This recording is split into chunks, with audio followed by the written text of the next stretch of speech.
আছেন কাকা? এই সামনে এই গরমে মানুষ এমনি বাঁচে না, আর আপনি এই গরমে কিভাবে এত কষ্ট করতেছেন? হ্যাঁ, ও অ্যাক্সিডেন্ট ছিল। গাড়ি আছে, গাড়ি আছে, গাড়ি আছে। এই যে,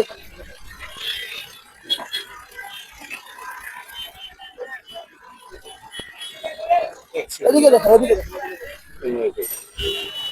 সমস্যা না, আরো কি চালাইতেন? আচ্ছা যাক বাবা, আমি আপনি তো এখানে সবসময় থাকেন না? হ্যাঁ, ইনশাল্লাহ আমি আবার আপনার কাছে আসবো। হ্যাঁ, এখন আপনি যে গরমে দাঁড়ায় রয়েছেন আমি অনেকক্ষণ ধরে দেখতেছি। হ্যাঁ, আপনি এটা রাখেন, এটা আপনি পরে খায় না, আর এখানে হালকা পাতলা কিছু আছে রাখেন বাবা। আমি আবার আসবো, বুঝছেন? আমি আবার আসবো, আইসা আমি আপনার সাথে দেখা করবো ইনশাল্লাহ। দেখি কতটুকু কি করা যায়। বাবা, বাবা ওখানে একটা টাকা দিয়ে দেন।